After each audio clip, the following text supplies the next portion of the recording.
friend, வாங்க இன்னைக்கு நம்ம மீன் வறுவல் பார்க்கலாம். கானாங்கத்த மீன் வறுவல் பாட்டு கூட இருக்குது. அதுக்கு அது எப்படி வீடியோக்குள்ள பார்க்கலாம். புதுசா பார்க்குறவங்களா இருந்தா Subscribe பண்ணுங்க, லைக் பண்ணுங்க, ஷேர் பண்ணுங்க, கமெண்ட் பண்ணுங்க. வாங்க மீன் வறுவல் பார்க்கலாம் வீடியோக்குள்ள.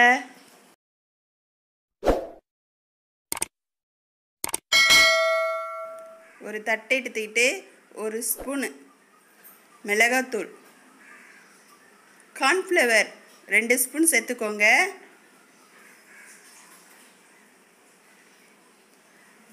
மீன் வறுவல் மசாலா அது 2 ஸ்பூன் சேர்த்துக்கோங்க.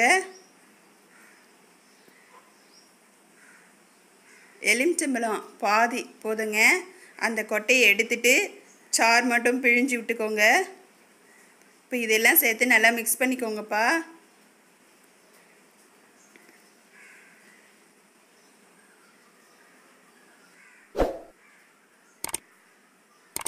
தண்ணி தெளித்து கொஞ்சம் கொஞ்சமாக மிக்ஸ் பண்ணிக்கோங்க.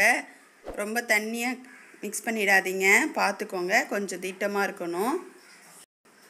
உப்பு தேவையான அளவு சேர்த்துக்கலாம். லைட்டாக சேர்த்தா போதுங்க, ரொம்ப ஹெவியாக சேர்க்காதீங்க.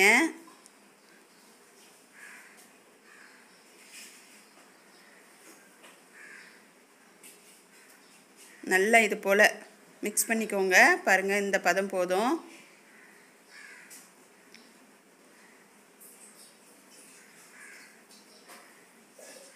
கானாங்கத்தை மீன் வாங்கி இது போல் க்ளீன் பண்ணி அவங்களே க்ளீன் பண்ணி கொடுத்துருவாங்க. எங்களுக்கு தலை இல்லாத தான் பிடிக்கும், அதனால் நான் தலை இல்லாத ஃபஸ்ட்டு க்ளீன் பண்ண சொன்னேன். அப்புறம் வீடியோ போடுறதுக்காக தலையோடு க்ளீன் பண்ணியிருக்கோங்க. இது மாதிரி எடைய கீரல் போட்டுக்கோங்க. மீன் பெரிய மீன் இல்லைங்களா, அதனால் நீங்கள் தனியாக கட் பண்ணி வறுத்துக்கிறதா இருந்தாலும் செய்யலாம். உங்கள் விருப்பம் போல் நீங்கள் வறுத்துக்கலாம். நான் நீட்டாகவே இருக்கட்டும், ஒரு மீன் முழுசாக இருந்தாக்க டிஃப்ரெண்ட்டாக இருக்குமே அப்படின்னு சொல்லிட்டு நாங்கள் அந்த மாதிரி செய்கிறோம். இந்த மாதிரி செஞ்சால் செம்ம டேஸ்ட்டாக இருக்கும். அந்த கீரல் எதுக்குன்னா மசாலாலாம் உள்ளே இறங்கும், அந்த காரமெல்லாம் இல்லைக்கிட்டே உள்ளே வெறும் சதை தான் இருக்கும் இல்லைங்களா. எங்கள் வீட்டில் எப்பயுமே காரசாரமாகவே சாப்பிடுவாங்க. அது ஃபுல்லாக நல்லா அப்படியே மசாலாவிலே குளிப்பாட்டிடுங்க அந்த மீனை, அப்போ தான் நல்லாயிருக்கும்.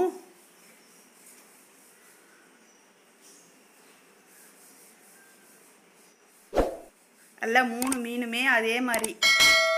நான் 1/2 கிலோ மீன் வாங்கியிருக்கேங்க. 3 மீன் வந்தது. அது எல்லாமே அப்படியே மசாலா தடவி ஒரு தட்டில் வச்சிட்டேங்க. 1 மணி நேரம் ஊறட்டும், பிறகு பார்க்கலாம்.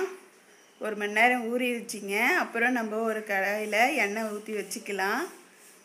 ரொம்ப எண்ணெய் நிறைய ஊற்றணும் முழுகிற அளவுக்கு அப்படின்னு இல்லை.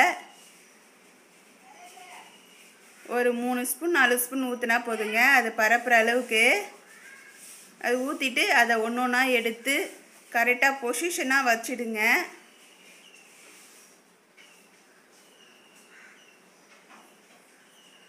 அதில் 3மே வைக்கலாம், அந்த அளவுக்கு இடம் இருந்தது. இல்லைன்னா ஒன்று ஒன்றா கூட பொரிச்சிக்கலாம், அதை பற்றி ஒன்றும் கிடையாது. சின்னதாக இருந்தால் கூட சரி, இடம் இருக்கே அப்படின்னு சொல்லிட்டு நான் இன்னொன்றுமோ எடுத்து வைக்கிறேன். கொஞ்சம் நகர்த்திட்டு 3மே வச்சாச்சு. பாருங்கள், எண்ணெய் நிறையவே சேர்க்கல, ஒரு 2-3 ஸ்பூன் ஊற்ற வேண்டியதான். பாருங்கள், இந்த சைடில் கொஞ்சம் கம்மியாக இருக்கிற மாதிரியே அந்த சைடு இன்னும் ஒரு ஸ்பூன் எக்ஸ்ட்ராவாக சேர்த்துக்கோங்க. எண்ணெய் நிறைய குடிக்காது. எண்ணெயிலே முழுசாக பொரிக்கிற மாதிரி இருந்தாலும் பொரிச்சிக்கலாம், உங்கள் விருப்பம்தான். அதெல்லாம் கடாயில் எண்ணெய் ஊற்றி வச்சு கூட இது அப்படியே பெருசாக போட்டு பொரிச்சு எடுத்துக்கலாம். மொறுன்னு ஸ்க்ரிப்பியாக வரும் நல்லா. உங்கள் டேஸ்ட்டை பொறுத்து நீங்கள் எப்படி செஞ்சுக்கலாம். தோசைக்கல்லில் போட்டு பிரட்டி எடுக்கலாம், எண்ணெயில் போட்டு பொரிச்சியும் எடுக்கலாம். மசாலா இதே தான். இப்போ பாருங்க, வெந்துருச்சு. இந்த பக்கம் திருப்பி விட்டுக்கலாம். எடுக்கும்போது அந்த வால் கொஞ்சம் பொறுமையாக எடுங்க, வால் பிஞ்சிட்டு வந்துடும். வெந்துருச்சு இல்லையா செதை, அதனால் நல்லா திருப்பி விட்டு 4 சைடுமும் வேக வச்சுக்கோங்க. வேக வச்சுட்டு பாருங்கள், இது மாதிரி செவந்த உடனே எடுத்துக்கோங்க. எடுத்தீங்கன்னா சாப்பிட பரிமாற கொடுத்துருங்க. செம்ம டேஸ்ட்டாக இருக்குங்க. இந்த போல் மீன் வறுவல் நீங்கள் ரெடி பண்ணி பாருங்கள், எப்படி இருக்குன்னு சொல்லிட்டு உங்களுக்கு பிடிச்சிருக்கும்.